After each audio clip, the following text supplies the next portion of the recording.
সময় এই জিনিসটা আমাদের সকলের জন্য খুবই গুরুত্বপূর্ণ। কোনো একটা কাজ শেষ করতে পারিনি, কেন? সময় ছিল না। কোনো একটা ডেডলাইন মিস হয়ে গেছে, কেন? সময়ের অভাব ছিল। তাই আজকে কথা বলবো সময়কে কিভাবে ভালোভাবে ইউটিলাইজ করা যায়, এক কথায় টাইম ম্যানেজমেন্ট নিয়ে। প্রথমতই বলে নিই যে যত বেশি সময়কে গুরুত্ব দিবে সে সময়কে তত বেশি সুন্দরভাবে কাজে লাগাতে পারে। আজকের এই ভিডিওতে মোট 5টি পয়েন্ট নিয়ে কথা বলবো, যে 5টি পয়েন্ট সুন্দরভাবে ইউটিলাইজ করতে পারলে সময়কে অনেক সুন্দরভাবে কাজে লাগানো যাবে। প্রথমতই পরের দিন তুমি কোন কাজগুলা করবা সেগুলা এরকম একটা স্টিকি নোটে বা খাতার ভিতরে নোট করে ফেলা বা টু ডু লিস্ট করে ফেলা। এইটা দুইভাবে করা যায়।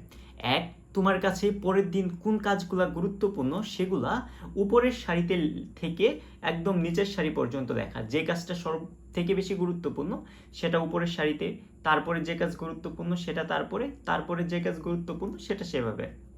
এবং অন্য আরেকটা ভাবে করা যায়, তুমি পরের দিন সকাল থেকে রাত পর্যন্ত কোন কাজগুলা করবা সেটা লিখে ফেলা। এটার মধ্যে আমার কাছে প্রথমটা বেশি গুরুত্বপূর্ণ মনে হয়, কারণ তোমার কাছে যে কাজগুলো গুরুত্বপূর্ণ সেই কাজগুলো যদি তুমি করে ফেলতে পারো সেক্ষেত্রে তোমার ডেইলি লাইফে অনেকগুলো অর্জন হয়ে যাবে। এক্ষেত্রে যখন তুমি এইগুলা টু ডু লিস্টে লিখে ফেলবা তখন তোমার যে কাজটা হয়ে যাবে পরের দিন সুন্দর মতো সেই জিনিসটা কেটে ফেলবা। প্রথম কাজটা যদি তোমার কমপ্লিট হয়ে যায় সেক্ষেত্রে প্রথম কাজটা তুমি কেটে ফেলবা। এক্ষেত্রে গিয়ে তোমার মনের মাঝে একটা আনন্দ কাজ করবে যে আমি একটা কাজ শেষ করে ফেলছি বা কঠিন একটা কাজ শেষ করে ফেলছি, এবং এটার ফলে পরবর্তী কাজ করার জন্য তুমি ইন্সপিরেশন পাবা। 2 নাম্বার, সাপ্তাহিক একটা পরিকল্পনা করা। তুমি এই সপ্তাহের মধ্যে কোন কোন কাজগুলা করতে চাও বা কোনগুলা তুমি অর্জন করতে চাও সেটা একটা নির্দিষ্ট পরিকল্পনার মধ্যে আনা এবং সেই পরিকল্পনা অনুযায়ী কাজ করা, যে আমি আজকে এইটা কাজ করব, আমি কালকে এটা করব, এরকম একটা সাপ্তাহিক পরিকল্পনা সেট করে রাখলে তোমার টাইম ম্যানেজমেন্ট করতে অনেকটাই গুরুত্বপূর্ণ ভূমিকা পালন করবে। 3 নাম্বার, টাইম বুকিং। তুমি তোমার ফোনের ভিতরে বেশ কিছু অ্যাপস পেয়ে যাবা যেগুলোতে টাইমকে বুক করা যায়। তুমি কোন কাজটা করতে চাও বা কোন কাজটা কোন সময় করবা সেটা ওই অ্যাপসের ভেতরে গিয়ে ডেডলাইন বা টাইম দিয়ে দিলে তোমাকে একটু পরপর রিমাইন্ডার দিবে, বা ঘন্টা একদিন বা 1 ঘন্টা পরপর তোমাকে রিমাইন্ডার দিতে পারে। এভাবে তুমি দিনের যে কাজগুলো করতে চাও সেই কাজের মধ্যে তুমি টাইমটাকে বুক করে রেখে দিবা। এটা অনেকটাই ইফেক্টিভ একটা ওয়ে। 4 নাম্বার, সোশ্যাল সাইটগুলোতে টাইম কম দেওয়া।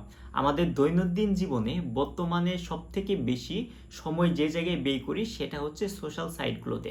এই সাইটগুলোতে আমরা দিনে 4 ঘন্টার অধিক টাইম ব্যয় করে ফেলি। দেখো, একটা দিনের 4 ঘন্টার বেশি সময় যদি সোশ্যাল সাইটে চলে যায় সেক্ষেত্রে সেই দিনের ভিতরে আর কি থাকে? এক্ষেত্রে আমাদের সোশ্যাল সাইটে যত বেশি টাইম কম ব্যয় করব আমরা আমাদের দৈনন্দিন জীবনে বা রিয়েল লাইফে তত বেশি কাজ করতে পারবো বা দিনটাকে সুন্দরভাবে ম্যানেজ করতে পারবো। 5 নাম্বার, কোনো কাজ বা অ্যাসাইনমেন্ট লাস্ট ডেট পর্যন্ত না রাখা।